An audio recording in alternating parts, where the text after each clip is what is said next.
प्रथम ऋषभ जिन धर्म कर, सन्मति चरम जिने, विघ्न हरन मंगल करण, भवतम दुरित विदेश।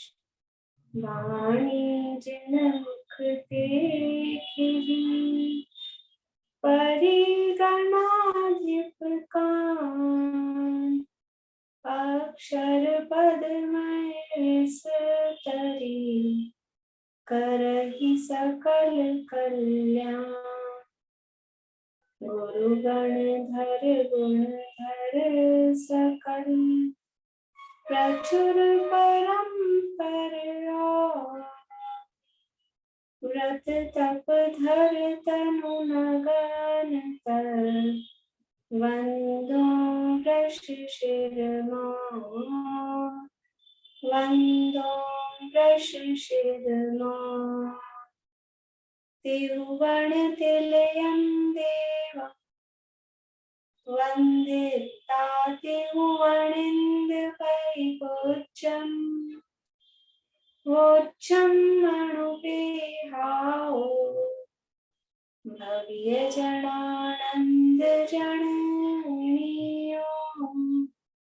त्रिभुवन तिलक शत इंद्र, इंदित देव श्री अरहंत को, कर नमन कहूँ अनुपेक्षाएं, भाग्य को सुख कर हो।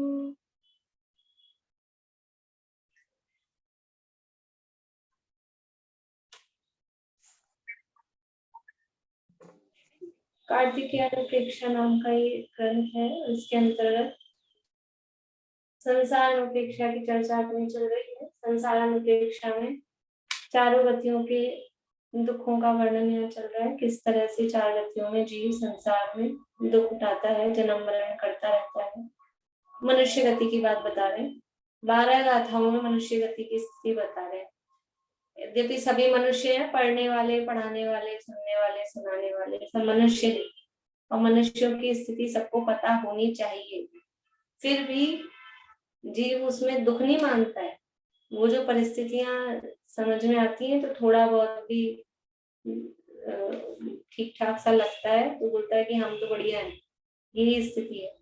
लेकिन मनुष्य गति में भी किस तरह के दुख हैं वो यहाँ बता रहे हैं। और 50वीं गाथा अपन ने कल पढ़ी थी। गाथा पढ़ते हैं और फिर उसकी चर्चा करते हैं। यानी जो कल तक चर्चा हुई है उसमें ये बताया कि मनुष्य गति में 50 तक की है। मनुष्य गति में जो पाप के उदय वाले दिखते हैं वो पाप का फल है, और बहुत कम लोग हैं जो पुण्य के उदय वाले दिखते हैं और पुण्य करते हुए दिखते हैं। पुण्य करते हुए तो बहुत कम लोग दिखते हैं, और जो पुण्य के उदय वाले हैं वो भी कोई सुखी है सर्वथा, ऐसा नहीं है। उनके भी स्थितियां संसार में कैसी हैं, पुण्य के उदय वालों की भी, वो बात अब यहाँ बता रहे हैं। 49वीं में बताई थी कि संसार में संपूर्ण रूप से किसी के भी सुख नहीं है। भरत जैसा चक्रवर्ती हुआ, उसको भी लेकिन अपमानित होना पड़ा। तो पूरा का पूरा सर्वथा पुण्य का उदय तो किसी के भी नहीं होता है। अब यहाँ 50वीं गाथा बता रहे हैं आगे। सैलठ विसहजो बहु पुण्यस विनसवहा होरी, तम पुण्यम पिनकस्सवि सवं जेनिच्छिदं लहरी।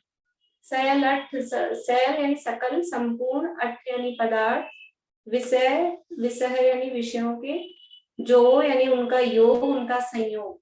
जो विषयों भोग के जितने भी पदार्थ हैं उन संपूर्ण पदार्थ का संयोग, उनका योग।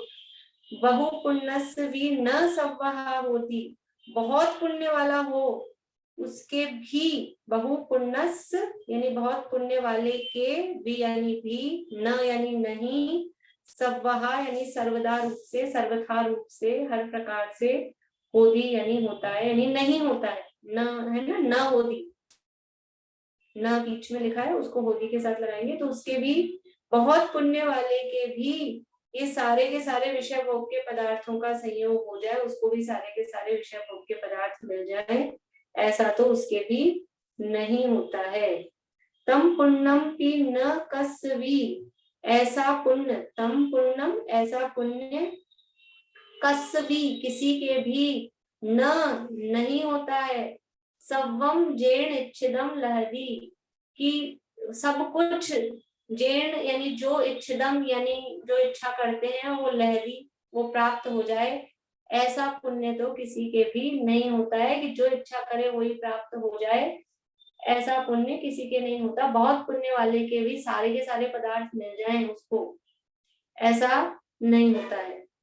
इस संसार में समस्त पदार्थ, जो पदार्थ देही हुए विषय कहिए भोग के वस्तुएं, जितने भी पदार्थ हैं वो सब भोग की वस्तुएं, विषय भोग की वस्तुएं हैं। तो ये सारे पदार्थ जो भोग के वस्तु हैं, उनका योग बड़े पुण्यवानों को भी पूर्ण रूप से नहीं मिलता है। ऐसा पुण्य किसी के भी नहीं है जिससे सब ही मनवांछित मिल जाए, जो चाहिए वो सब कुछ मिल जाए, ऐसा पुण्य तो किसी के भी नहीं है। भावार्थ, बड़े पुण्यवान के भी वांछित वस्तु में कुछ कमी रह ही जाती है। सब मनोरथ तो किसी के भी पूरे नहीं होते हैं, तब सर्व सुखी कैसे होए। हर जो कुछ चाहे और वो पूरा हो जाए, ऐसा दुनिया में किसी के नहीं होता। भले ही अपन कह दो हम तो जो चाहते थे वो हो गया, एक सामान्य रूप से, लेकिन अंदर ही अंदर मन में कुछ ना कुछ, क्योंकि इच्छाओं का स्वरूप क्या है कि एक इच्छा पूरी होती है और उससे पहले नई इच्छा चालू हो जाती है, ये इच्छाओं का स्वरूप है। तो हमको लगता है कि हम जो चाहते हैं वो सब कुछ हो गया, लेकिन वो जब तक होता है तब तक तो नई नई इच्छाएं और आगे उत्पन्न हो जाती है, वो इच्छाएं आगे दौड़ती हैं, यानी जो मिल जाएगा जब पूरा होगा उससे पहले ही। और जिस समय इच्छा होती है ना, वो इच्छा अपने आप में दुख रूप है। ये जो इच्छा हुई, कि इच्छा क्या है, इच्छा होना ही दुख रूप है। समझ लो कोई कहे मेरे तो इतना पुण्य का उदय है कि मैं तो बस पानी मांगना भी नहीं पड़ता, लेकिन पानी हाजिर रहता है मेरे को, मुझे तो कुछ मांगना नहीं पड़ता, मेरे तो सब चीजें, पानी तो चलो हल्की फुल्की चीज है, लेकिन जो भी कुछ चाहो वो तो सब हाजिर रहता है। हाजिर भले ही रहता हो, लेकिन तुम्हें इच्छा तो होती है ना। जिस समय इच्छा हुई, अभी समझ लो कि जो भी टाइम हो रहा है 2:58, मोटा देखते हैं अपन, 2:58 पे इच्छा हुई, मिनट को सेकंड समझना है ना, 2:58 पे इच्छा हुई और यहाँ रखा है आपके सामने, तो वो जब आप लोगे उठा के उसको, तब 2:59 हो जाएंगे कि नहीं, वो समय बदलेगा कि नहीं बदलेगा। तो हमको लगता है हम तो जो चाह रहे हैं वो हो रहा है, लेकिन जिस समय चाह हुई उस समय तो दुख हुआ ना, हमको प्यास लगी और यही पानी शरबत और जूस और पता नहीं क्या क्या रखा था, लेकिन ये जो प्यास लगी ये दुख है कि नहीं है। भूख लगी, कुछ काम की इच्छा हुई कि ये होना चाहिए, वही हाजिर। कल्प वृक्ष जैसी भी स्थिति हो ना, कि जो हम चाहते हैं वो मिल जाए, लेकिन उसके लिए भी पहले चाहना पड़ेगा ना, मांगना पड़ेगा ना, फिर वो मिलेगा ना, कुछ सेकंड्स का गैप तो पड़ेगा कि नहीं पड़ेगा। तो वो जो वो दुख तो है कि नहीं है। इस संसार में ऐसा सुख, इतना पुण्य किसी के नहीं है कि यानी बिना इच्छा के ही हो जाए काम। बहुत पुण्य वाले हैं, कल्पवृक्ष है, चक्रवर्ती है, सब है, लेकिन फिर भी हर चीज का, हर तरह का पुण्य सबके हो, ऐसा नहीं होता।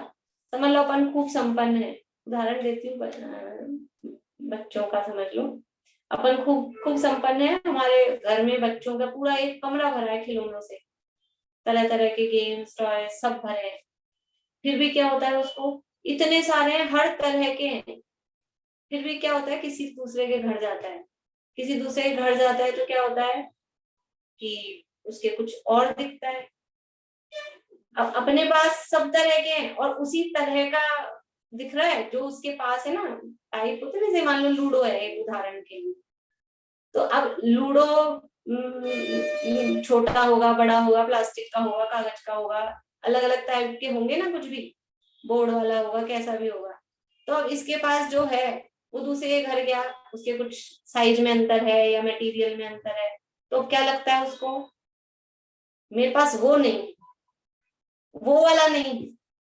बच्चों को उदाहरण दे रही हूँ, अपनी अपनी हालत क्या है। अपने पास कितने कपड़े होते हैं, कितने गहने होते हैं, कितने जेवर, कितने मतलब क्या कहें, वही चक्रवर्ती भी हो, राजा हो तो राजा की रानी हो, कपड़ों की कमी नहीं है, गहनों की कमी नहीं है, लेकिन फिर भी तृप्ति होती है क्या, इच्छा पूरी होती है क्या। पूरे सारी यानी दुनिया की जितनी ज्वेलरी शॉप में जितने भी जेवर होंगे, जितने भी डिजाइन के, वो सारे थोड़ी ना उसके पास होंगे, कितने बड़े से बड़ा धनवान हो, राजा हो, लेकिन वो सारे के सारे जितनी दुनिया में कपड़ों की दुकानें हैं लेडीज के, और वो सारे के सारे कपड़े उसके पास थोड़ी ना होंगे, हर डिजाइन का एक आध दो चार 10 20, इतनी भी हो कि एक बार पहना और दोबारा पहने नहीं, लेकिन फिर भी सारी दुकानें तो नहीं होंगी ना, जितनी दुकानों में जितना सामान।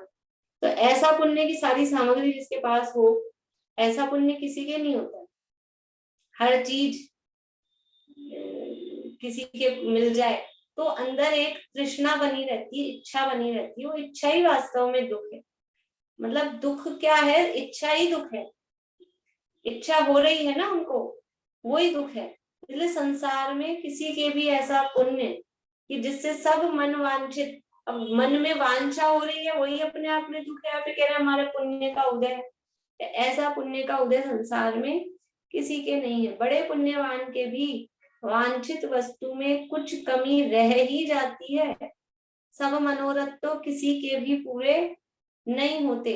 जो कहता है समझ लो वो थोड़ा संतोष करके कि मेरे तो सब पूरी हो गई, सब इच्छाएं पूरी हो गई, वो थोड़ा संतोष करके, लेकिन अंदर ही अंदर कोने में देखा जाए तो ये इच्छाएं सबकी, किसी की भी पूरी सारी इच्छाएं नहीं होती है। इच्छाओं का जो स्वरूप है, मोक्षा प्रकाशक में तीसरे अधिकार के अंत में एक प्रकरण दिया है टोडामल साहब ने, जिनको विशेष जिज्ञासा हो वो पढ़े वहां से। तीसरे अधिकार के लास्ट में 4 प्रकार की इच्छाओं का प्रकरण दिया है, वहां लिखा है इच्छा है सो दुख है, ये इच्छा ही दुख है। किस तरह से जीव संसार में एक इच्छा पूरी होती नहीं है। अपने साथ अभी अपन नॉर्मल में देखें, एक इच्छा, अभी इच्छा हुई पानी पिए, अब वो पानी पी लिया, फिर क्या होता है, फिर लगता है उठ के कहीं चले घूमे, बैठे बैठे बैठे लगता है थोड़ी देर इधर उधर टहल के आए, टहल आए, फिर क्या लगता है कि नहीं बैठे, नीचे बैठे तो लगता है थोड़ी देर कुर्सी पे बैठ जाए, कुर्सी पे बैठते हैं तो लगता है थोड़ी देर पैर समेट ले, पैरों को ऊंचा कर ले। ये एक के बाद एक के बाद एक चलती है कि नहीं चलती है। यदि ये इच्छाएं पूरी हो जाए तो अपने को शाम तक अब थक जाएंगे, सोने की इच्छा होती है, ठीक है, सो जाते हैं। फिर क्या होता है, अब पूरी हो गई ना इच्छा, अब तो नहीं इच्छा होगी कुछ, फिर क्या होता है, सुबह होती है, उठने की इच्छा होती है। अगर आपको कह देना आज आपको उठना नहीं है, बेड रेस्ट करना है, थक जाता है थोड़ी देर तो लगता है चलो आराम है, आज उठना नहीं पड़ेगा, लेकिन कितनी देर, लेटे लेटे थक जाता है। तो ये सर्वथा सुख, कितना ही पुण्यवान हो, इतना पुण्यशाली हो कि आपको हिलना नहीं पड़ेगा पलंग पे से, ये ऐसा नहीं है वो पलंग पे बैठा बैठा परेशान हो जाए, उठना पड़ता है, चलने की, घूमने की, फिरने की, फिर बैठने की, फिर चलने की, फिर खड़े होने की, ये अलग अलग तरह की जो इच्छाएं हो रही हैं, ये इच्छाएं बता रही है कि वास्तव में संसार में सर्वथा कोई सुखी, सुखी वो होते हैं जिनके इच्छा नहीं, जिनके इच्छा है वो सुखी नहीं। कोई है ऐसा व्यक्ति जिनकी इच्छा नहीं होती, या मेरे कोई इच्छाएं नहीं होती, हम तो जो मिल जाता है थाली में हम तो वो खा लेते हैं, अरे वो तो ठीक है, खाना खाने की तो इच्छा होती है, पानी पीने की तो इच्छा होती है। ऐसा कोई है दुनिया में व्यक्ति जिसको किसी भी तरह की कोई इच्छा, खड़े होने की, उठने की, बैठने की, सोने की, जगने की कोई इच्छा ना हो, किसी भी तरह की, लघु शंका, दीर्घ शंका, नहाना धोना, कोई इच्छा नहीं होती हो।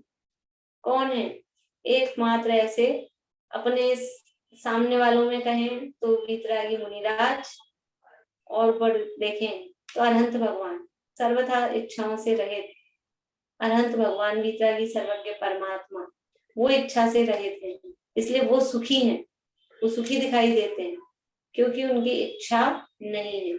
इसलिए यदि हमें सुखी होना है तो क्या करना पड़ेगा? इच्छाओं को पूरा करते जाओ, एक ना एक दिन तुम सुखी हो ही जाएंगे। इच्छाओं की पूर्ति में सुख नहीं है। क्यों नहीं है? क्योंकि इच्छा पूरी होती ही नहीं है।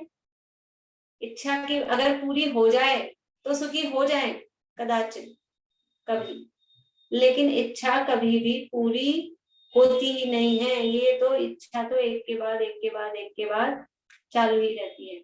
इसलिए सुखी होने के लिए इच्छाओं का अभाव वही वास्तव में उपाय है।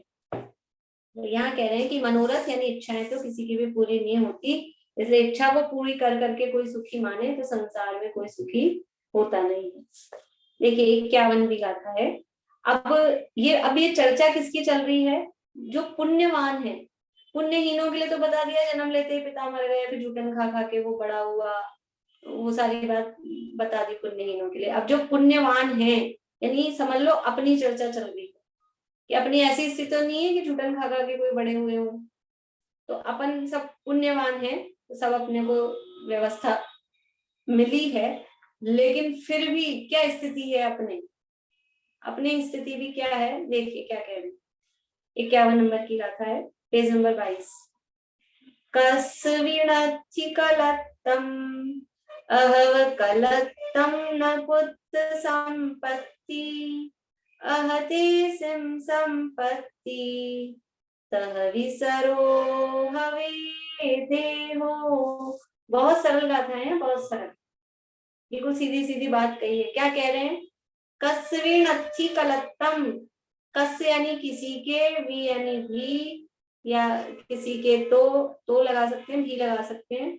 कलत्तम यानी स्त्री, स्त्री यानी पत्नी, स्त्री का अर्थ पत्नी होता है, कोई सी भी स्त्री नहीं। स्त्री पुत्रादि जो कहते हैं ना, तो स्त्री का मतलब पत्नी, ऐसा नहीं कोई सी भी पर स्त्री, कोई भी पत्नी। तो किसी के कलत्तम यानी स्त्री पत्नी नथी नहीं है, किसी के तो पत्नी नहीं है। ये संसार की स्थिति बता रहे पुण्यवानों की। अहव कलत्तम न पुत्र संपत्ति, अहव यानी यदि कलत्तम यदि पत्नी है, स्त्री है, तो न पुत्र संपत्ति, तो पुत्र संपत्ति नहीं है, पुत्र की प्राप्ति, संपत्ति यानी संप्राप्ति, पुत्र की प्राप्ति नहीं है।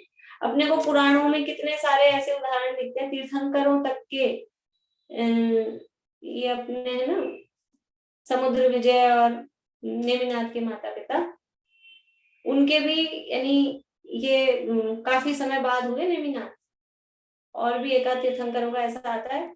तो उनके माता पिता सोचते थे, मुनिराज के पास गए कि हमारे सब है, धन संपदा राज्य वैभव, लेकिन एक दुख है। क्या दुख है?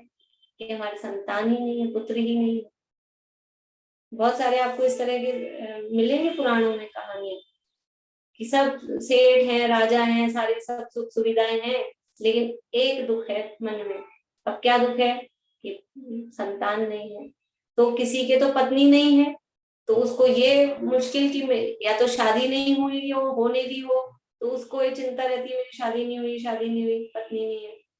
हो गई हो तो फिर पत्नी का वियोग हो गया हो, मरण हो गया हो, जो भी स्थिति हुई हो, तो पत्नी नहीं है। अगर पत्नी है तो पुत्र की प्राप्ति नहीं हुई, ये कष्ट है।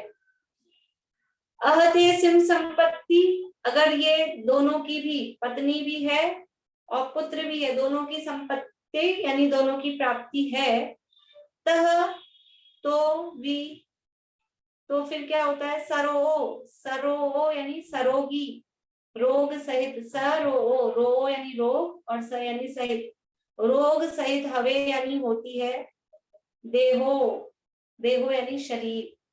यदि पहले तो किसी की पत्नी नहीं थी, पत्नी है तो पुत्र नहीं था, और पत्नी और पुत्र दोनों है तो क्या है? शरीर रोगी है, सरोगी शरीर मिला है। पुण्यवानों की ये स्थिति है कि ऐसे ऐसी स्थिति उनके होती है। देखिए अन्वयार्थ सरल है गाथा। किसी मनुष्य के तो स्त्री नहीं है, किसी के यदि स्त्री है तो पुत्र की प्राप्ति नहीं है, किसी के पुत्र की प्राप्ति है तो शरीर रोग सहित है। क्या करें?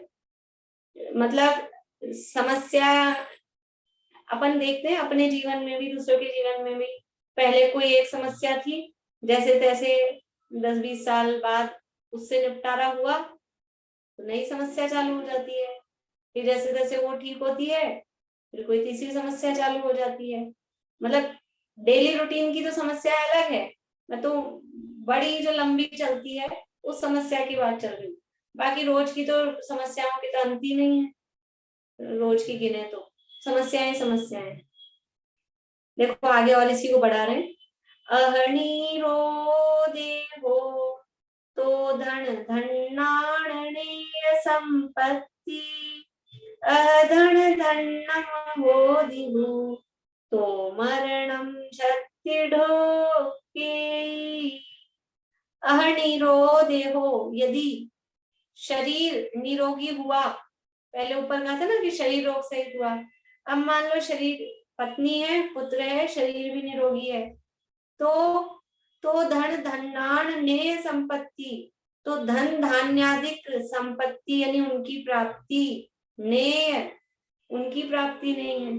पत्नी है, पुत्र है, शरीर भी निरोगी है, लेकिन धन धान्य की समस्या है, उनकी प्राप्ति नहीं हो रही है। धन का मतलब है पशुओं को धन कहा जाता था, गोधन, गजधन, बाजधन, गाजधन, ये सब बाज जो होते हैं, यानी हाथी, घोड़ा, गाय, बैल, वो धन कहे जाते थे। अभी रुपया पैसा समझ लो धन, और धान्य में अनाज, धान्य तो समझते हैं, अनाज जो भी है वो धान्य।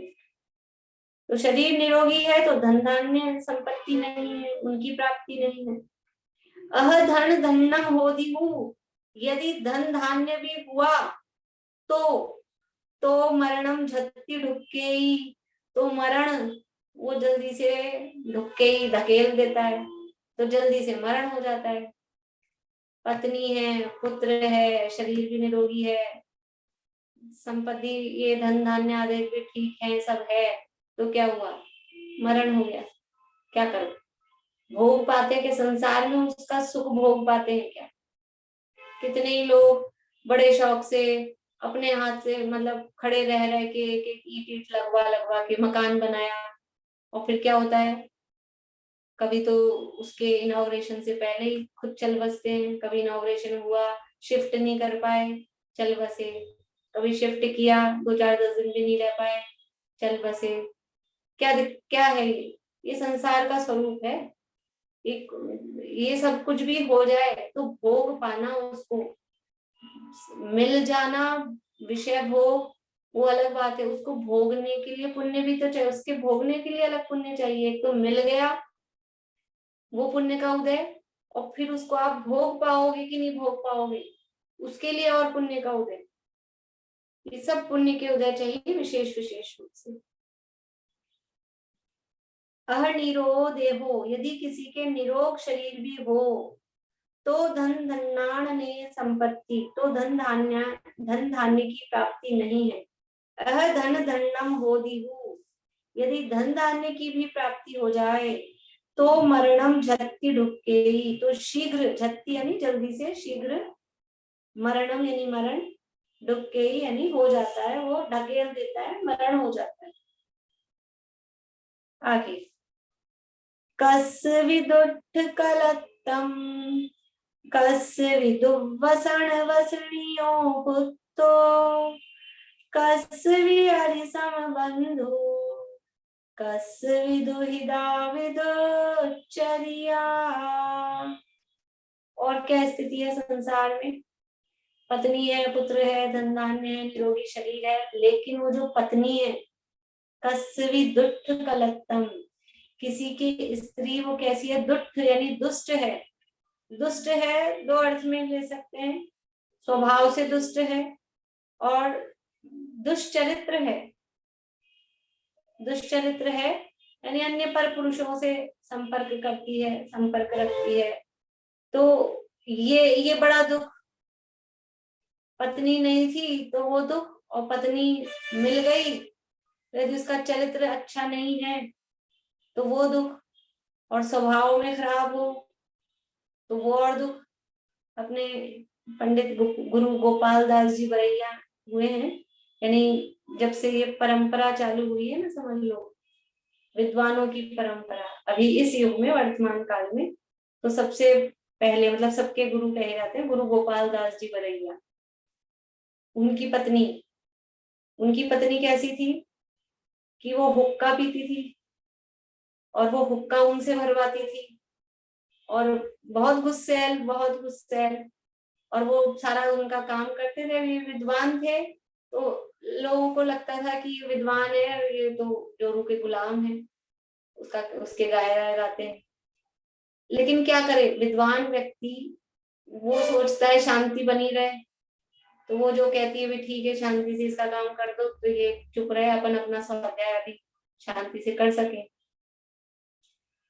तो एक दिन वो कहीं गए थे और फिर प्रवचन का समय हो गया, तो जल्दीबाजी में उसका हुक्का भर के आना भूल गए और सीधे मंदिर आ गए प्रवचन करने के लिए। तो वो तमतमाती हुई मंदिर आ गई और जो खूब बरसी उनके ऊपर। तो वो वहां बोले कि 5 मिनट रुको सभा में सबको, और वो घर गए, उसका हुक्का भरा और फिर आ गए। अब लोग तो कानाफूसी करेंगे ही, मजाक उड़ाएंगे, मजाक बनाएंगे। तो वो बोले क्या करें, आज तक तो गरजती थी, आज बरस भी दी, और अभी मैं हुक्का नहीं भर के आता तो यहाँ अपन आधा एक घंटा जो स्वाध्याय कर पाए शांति से, वो भी नहीं कर पाते। 5 मिनट की देर हुई, 10 मिनट की देर हुई, लेकिन हम अब शांति से बैठे तो है। तो ऐसे दुष्ट हो, वो बोलते थे देखो प्रतिकूलताएं, ऐसा नहीं होता है ज्ञानी धर्मात्मा है तो इनकी तो सब बढ़िया ही होगा, चांदी चांदी, ऐसा नहीं है। ज्ञानी धर्मात्माओं के साथ भी जीवन में प्रतिकूलताएं, पूर्व पाप के उदय होते हैं, तो प्रतिकूलताएं होती हैं। और वो तो उनकी तो समझ लो सामने सबको पता थी, दिख गई। किसी के ऐसे होते हैं कि बाहर से अच्छे दिखते हैं और अंदर इस तरह के भी तो लोग होते हैं, बाहर कुछ अंदर कुछ, ऐसे भी नेचर वाले होते हैं। सब प्रतिकूलता इस तरह की होती है। तो क्या करें प्रतिकूलताओं में, कि शांति ही एक उपाय है। शांति से जिस तरह से अपने परिणामों में संकलेश नहीं हो, दूसरे के परिणामों में भी कम से कम संकलेश हो, उस तरह से जैसा अपना काम चल जाए, वही एक उपाय है। और वो उसको बोलते थे कि ये मेरी पत्नी कैसी है, ये नित्य वैराग्यदायिनी है, कि कोई अच्छी होती तो मैं उसके राग में अटका रहता, फंसा रहता, थोड़ा मुझे स्वाध्याय में समझ लो कम टाइम दे पाता।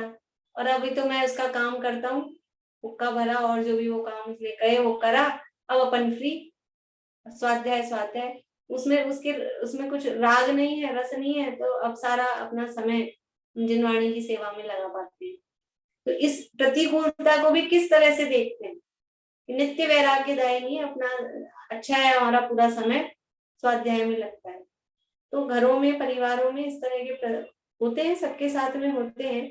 पर हम ज्ञानी धर्मात्मा विद्वान, अभी तो अपन मुनिराजों को देखते थे तो कोई कहे वो तो मुनिराज हैं, लेकिन जो अपने जैसे गृहस्थ हैं उनके साथ भी ऐसी परिस्थितियां बनी हैं, बनती हैं। तो उनको देख के हमको भी प्रेरणा लेके इस मार्ग से च्युत नहीं होना। रास्ता यही है, रास्ता तो यही है, जिस भी तरह से जीवन में शांति बन सके वो हमको सीखना चाहिए। तो कस्वी दुष्ट कलत्तम, किसी की पत्नी दुष्ट है। कस्वी दुर्वसन वसनियों कुत्तो, किसी के पुत्र तो हुआ लेकिन कैसा हुआ, दुर्व्यसनों में व्यसनित। दुर्वसन यानी दुर्व्यसन में, वसनियों उसमें रत है, लीन है, वसनियों मतलब उसमें व्यसन में लीन है। दुर्वसन यानी दुर्व्यसन, और वसनियों यानी उसमें व्यसनित, व्यसनित मतलब उसमें लीन है।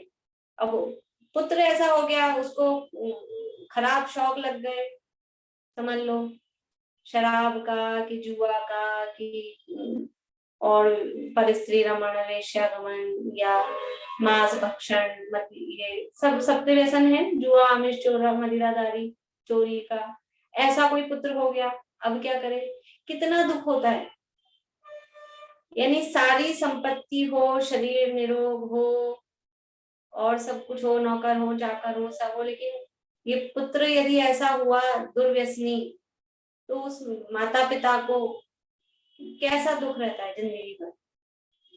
अभी दुर्व्यसन छोड़ो, वो कहना नहीं मानता हो जिसमें तो हमारी हालत खराब रहती है, उसमें तो हमारे ऐसे पूछो मत चेहरे लटके रहते हैं, कहना नहीं मानता हो। और समझ लो और सब सही हो और हम धर्म मार्ग में लगे हैं, वो धर्म मार्ग में नहीं लगता है, वो विषयों में ही लीन है, बहुत दुर्व्यसनों में नहीं है लेकिन सामान्य रूप से विषयों में लीन है, उसमें हम दुखी रहते हैं। ये संसार की स्थिति, मतलब अपने तक कि अपने तो कोई दुर्व्यसन में नहीं है, वो भी नहीं है, लेकिन इस तरह से अपन दुखी रहते हैं। और आजकल तो ये मोबाइल बड़ा दुर्व्यसन है, उसको भी दुर्व्यसन मानता नहीं है। अब लिखते हैं नए सप्त व्यसन आचार्य देव, तो सबसे बड़ा व्यसन मोबाइल में गेम खेलने का। पहले तो पहले समझ लो 5 साल पहले तक तो टीवी था व्यसनों में, और अभी तो कोविड के टाइम से तो पूरी तरह से बच्चे इसके ऐसे पंजे में आ गए हैं कि वो मतलब इतने गुस्सैल हो जाते हैं मोबाइल में, गेम नहीं खेलने को मिले, नहीं करे वैसे। ये सब कैसी स्थितियां हैं, बोलिए अंकल। आवाज आवाज चालू करिए। इसमें स्त्री के लिए कौन सा शब्द यूज किया है? कस्य दुष्ट कलत्तम, कलत कलत कलत यानी स्त्री पत्नी। स्त्री ऊपर भी आया था ना कलत, इसलिए मैंने उसको ज्यादा बताया। ऊपर भी आया ना कस्वी नत्थी कलत्तम, कलत यानी होता है स्त्री पत्नी, उसका पर्यायवाची कलत। कलतम का मतलब कलेगार नहीं हुआ क्या? ऐसा भी ले सकते हैं, जो कलह करे हो कलत। इस तरह के अर्थ अभी रत्न शावकाचार में आगे करेंगे, वो इस तरह के अर्थ, पर वो स्त्री का पर्यायवाची। कस्वी दुष्ट कलत्तम, कस्वी दुर्वसन वसनियो पुत्तो, कस्वी अरिसम बंधु, किसी के भाई है तो भाई शत्रु जैसा है, भाई मारने को तैयार है, जमीन हड़प लेता है, धन संपत्ति हड़प लेता है, लेने नहीं देता है, और कैसे कैसे दुनिया में मार देते हैं, जान से मार देते हैं जरा सी बात के लिए भाई भाई। तो किसी के भाई है तो भाई, अरि यानी शत्रु, सम यानी समान, बंधु यानी भाई, किसी के शत्रु के समान भाई है। कस्वी दुहिदा, दुहिदा यानी पुत्री, कस्य यानी किसी के जो पुत्री है वो कैसी है, वो दुश्चर्या, वो दुष्चरित्र है, पुत्री ऐसी है तो पुत्री दुष्चरित्र है। तो ऊपर जो दुष्ट कलत्तम दिया था ना, वैसे दुष्ट कलत्तम का वो स्त्री दुष्टता के अर्थ में खोटा व्यवहार करती है, और किसी की पुत्री हुई तो पुत्री अगर दुष्चरित्र हुई तो मुश्किल, कितनी मुश्किल, मतलब जीवन शांति से बच्चे नहीं होते हैं तो आदमी दुखी रहता है, बच्चे हो गए हैं तो उनका पालन पोषण ये बड़ी जिम्मेदारी है, और पालन पोषण किया, बड़े हुए, फिर वो सही लाइन पे रहे, दुर्व्यसनों में नहीं पड़े, ये कितनी आज के जैसे जमाने में, और सही सही होता है तो ठीक है, लेकिन अगर जरा सी भी उनकी लाइन बदली, ट्रैक बदला है तो कितनी मुश्किलें होती, कितने आदमी टेंशन में रहता है दुनिया में, मतलब मानसिक टेंशन जिसे बोलते हैं, इसलिए बीमारियां क्यों लगती है शरीर में, शारीरिक बीमारियां, शारीरिक कष्ट से आदमी परेशान नहीं होता है, ये जो मानसिक कष्ट, ये जो सारी चीजें है ना, ये मानसिक कष्ट, शरीर तो निरोग है लेकिन ये कितना मानसिक कष्ट देती है। स्त्री दुष्ट है, स्त्री अकेला शब्द दिया है पति पत्नी के लिए, परस्पर लगा लेना, किसी के पति है, किसी के पत्नी है, किसी के भाई ऐसे हैं, किसी के पुत्र ऐसा है, किसी की लड़की ऐसी है, फिर क्या करें, कितनी टेंशन रहती है, कितनी मुश्किल है। देखिए अन्वयार्थ, इस मनुष्य भाव में किसी के तो स्त्री दुराचारिणी है, किसी का पुत्र जुआ आदि दुर्व्यसनों में रत है, किसी के शत्रु के समान कलही, कलही यानी कलह करने वाला, नीचे दिया है लड़ाई करने वाला भाई है। कस्वी दुहिदा भी दुश्चर्या, किसी के पुत्री दुराचारिणी है। ये संसार में ये स्थितियां हैं। देखो और आगे 54 नंबर की, कस्वि मरदि सुपुत्तो कस्वि महिला विणसदेष्ठा कस्वि अग्गिपलितं गेहं कुडम्बं चढ़च्छे। और क्या है, ये तो अभी तो दुष्ट थे स्त्री पुत्रादिक, अब क्या कह रहे हैं, किसी के मरदी, मर गया है कौन, सुपुत्र, अच्छा था पुत्र, सुपुत्र लिखा है, सुपुत्रो यानी सुपुत्र, अच्छा, आज्ञाकारी, बढ़िया, कोई व्यसनी नहीं, ऐसा पुत्र था, लेकिन मरदी, मरण को प्राप्त हो गया, मर गया। अब क्या करें, दुखी दुखी दुखी, किसी के पुत्र सुपुत्र मर जाता है। कस्वी महिला, किसी की महिला यानी स्त्री, विनस्सदे, नष्ट हो जाती है यानी मर जाती है। कैसी थी वो स्त्री, इट्ठा, इट्ठा यानी इष्ट, पीछे तो कहा था दुष्ट कलक्तम, दुष्ट स्त्री मर जाए तो थोड़ा फिर भी रिलीफ लगे कि दुष्ट थी, लेकिन फिर भी दुख तो होता ही है। पर ये तो इट्ठा यानी इष्ट थी, अच्छी थी, आज्ञाकारी थी, अनुकूल थी, अनुकूल महिला यानी स्त्री थी, फिर वो मर गई, प्यारी स्त्री थी।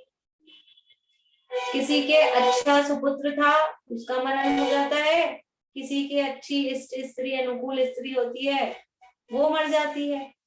और कस्वी अग्निपलितम, कोई अग्निपात में, यानी अग्निपात मतलब अग्नि लगी, उसमें गिहम कुडम्बम चढ़च्छेई, जो हमारा घर है और कुटुंब यानी जितने भी भाई बंधु और जो भी बचे हैं, पुत्री उत्तरी जो भी, वो पूरा कुटुंब वो डज्जे यानी जल जाता है। तो किसी की तो पुत्र मर जाता है, किसी की पत्नी मर जाती है, किसी के पूरे घर कुटुंब में आग लग के वो पूरा घर कुटुंब ही जल जाता है। तो ना घर रहता है, ना मकान रहता है, ना परिवार जन रहते हैं, वो सब जल जाता है।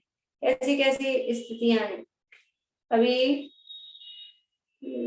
4-5 साल पहले की बात है, न्यूज़पेपर में आई थी जयपुर की घटना, सकरात के आसपास की बात है।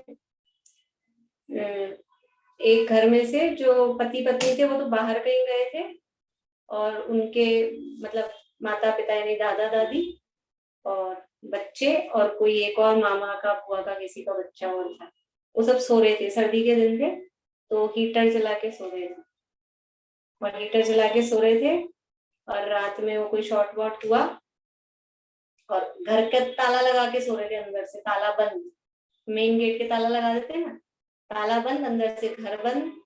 अब नीचे वाली फ्लोर पे जो, वहां लगी आग शॉर्ट से, और वहां आग लगी।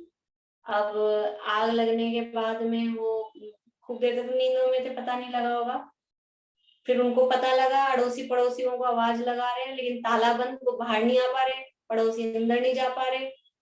और माता पिता को फोन किया होगा, वहां कहीं बाहर गए होंगे, तो वहां से उन्होंने जयपुर में किसी को, अपने दोस्तों को फोन किया कि हमारे बच्चे, हमारे माता पिता जल रहे हैं, उनको जाके बचाओ। कुछ नहीं। और जो ऊपर की फ्लोर पे सो रहे थे, वो दम घुटने से, ऊपर आग नहीं पहुंची, लेकिन वो दम घुटने से वो मर गए, नीचे वो मर गए। मतलब जिसकी आयु आई थी, वो दूसरे का बच्चा था, वो उनके घर आके सो गया। सब तो ऐसा घर जल जाता है, मर जाते हैं, क्या करें। अच्छे खासे अच्छे बढ़िया रेपुटेड लोग, धन संपत्ति, लेकिन अब ये हो गया, क्या करें। ये संसार में ये कम है, मनुष्य गति में ये स्थितियां कितनी, क्योंकि ये मनुष्य गति में होता है, परिवार का जो ये सिस्टम है ना, तिरंचों में तो है नहीं, नारकियों में है नहीं, देवों में ऐसा परिवार कोई नहीं होता, कोई माता पिता, कोई भाई पत्नी, पर वो नियोग ऐसा होता है, ये सब अपने नियोग, परिवार के देव ऐसा कहे जाते हैं, तो उनमें आपस में राग हो जाता है, पर फिर भी वो दूसरे आ जाते हैं उनकी जगह। पर ये मनुष्यों की स्थिति ये है, ये मनुष्यों में ये परिवार रूप में रहते हैं, समाज में रहते हैं, तो एक दूसरे से फिर राग भी बढ़ता है, और फिर उसमें किसी का वियोग हो जाए, कोई प्रतिकूल हो जाए, तो वो जो कष्ट होता है, वो मानसिक कष्ट, वो चलता रहता है जिंदगी भर। ऐसी स्थिति यहाँ पे मनुष्य गति में होती है।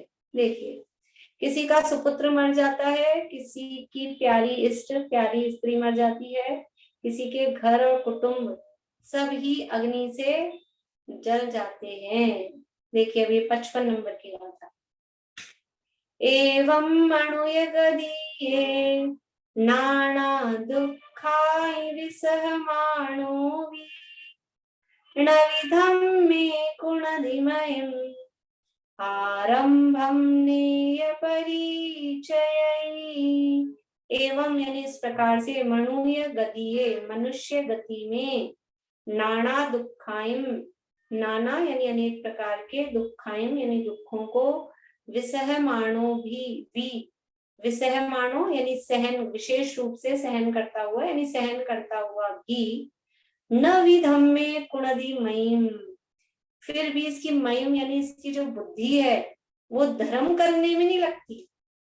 ये सारी परिस्थितियां ये सब दिखती है, स्त्री दुष्ट है, पुत्र है, व्यसनों में लगा है, कहीं मर गया है, कहीं कुछ हो गया है, फिर भी ये सब दिखता है, नाना प्रकार के अनेक प्रकार के दुख सहन कर रहा है, लेकिन फिर भी जो इसकी बुद्धि है मनुष्य की वो क्या है, धम्मे कुणदी नवी धर्म करने में नहीं आती है, फिर भी दूसरे उपाय और वही विषय भोग और वही सामग्री वही जुटाने में लगा रहता है, फिर भी ये बुद्धि नहीं आती है, ये दिमाग में नहीं आता है कि धर्म कर लिया जाए, धर्म आचरण में धर्म करने में बुद्धि नहीं लगती है। आरंभम नेय परिचय, आरंभम यानी जो पाप के काम है उनको नेय नहीं परिचय परित्याग, उनका आरंभ का परित्याग नहीं करता है, यानी इतना सब कुछ होता है तो भी वही व्यापार धंधा खाना पीना विषय भोग वही हिंसा झूठ चोरी कुशील परिग्रह वही चालू रहते हैं, फिर भी ये नहीं आता कि कोई ये सारी स्थिति दिख रही है, क्या रखा है, थोड़ा धर्म कर लिया जाए, पुण्य ही कर लिया जाए, वो ही नहीं सोचता है, फिर भी ये स्थिति जीवों की रहती है। थोड़ी और चर्चा इस पे अपन करेंगे और फिर आगे की गाथाएं, अभी कल तो नहीं आएगी, अगली जब अब अपनी कल तो बुधवार है ना, नेक्स्ट जब मंडे को होगी अपनी क्लास तभी 18 नाथों की कथा शायद मंडे या ट्यूसडे तक नेक्स्ट में आ जाएगी। कल कितनी हो जाएगी गाथाएं नेक्स्ट वीक में अपने 18 नाथों की मैम कथा कल तो होगी क्लास, मंडे तो ट्यूसडे होगी, वेडनेसडे, हाँ मंडे ट्यूसडे वेडनेसडे होगी ना, कल तो होगी तो लेकिन वेडनेसडे तो है कल तो। मेरी बात पूरी सुनिए, कल क्लास होगी लेकिन कल वो कहानी नहीं आ पाएगी, ये मैं कह रही हूँ। क्लास तो कल होगी लेकिन वो जो कहानी मैं कह रही हूँ वो नेक्स्ट मंडे तक आ पाएगी, वो मैं कह रही हूँ। ठीक है, चलिए जिनवानी स्थिति करते हैं। किसी को कुछ पूछना तो नहीं है, ऐसा कुछ है नहीं इसमें पूछने लायक। जिनवानी स्थिति कौन बोल रहे हैं? देखा जी आप बोलेंगे? नहीं मेरे को याद नहीं है, मैं ये कह रही हूँ इसमें है ना ये 51 गाथा में ये मीनिंग पूछना था। हाँ बोलिए। इसका सेकंड लाइन का अह तेसिम संपत्ति, तेसिम का क्या मतलब, अहम तेसी संपत्ति, तेसिम मतलब ये उन दोनों वो कलत यानी स्त्री और पुत्र की उनकी, तेसिम यानी उनकी संपत्ति, संपत्ति का मतलब संपत्ति नहीं है, संपत्ति मतलब प्राप्ति, संप्राप्ति, उनकी प्राप्ति हो भी गई, पुत्र की और पत्नी की प्राप्ति भी हो गई, तो शरीर रोगी हो गया। तेसिम यानी उनकी। और एक इसका था, एक इसका था, हाँ 54 में था ना ये वाला पलितम, कस्बी अग्नि पलितम, पलितम का मतलब क्या है इसमें? अग्नि पलितम अग्निपात, अग्निपात बोलते हैं मतलब अग्नि का लग गई। ठीक, थैंक यू। हाँ वर्षा जी आप बोलेंगे जिनवाणी स्थिति? हाँ जिनवाणी बोलूंगी।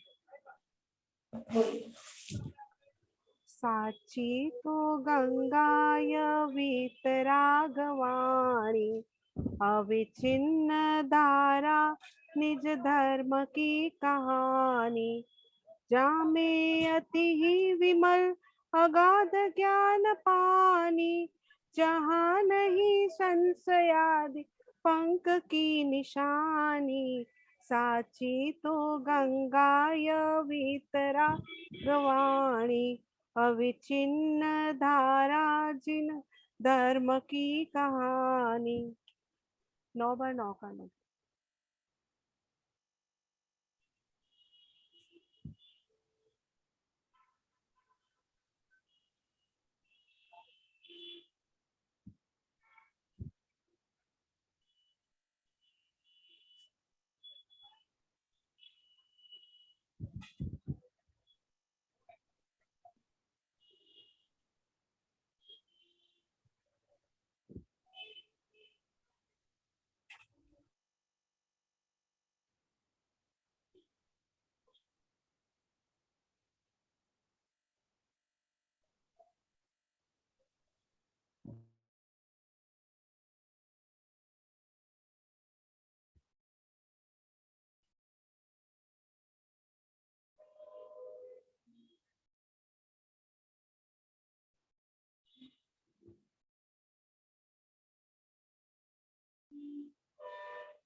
जय गुरु, शाम माता की जय श्री गुरु।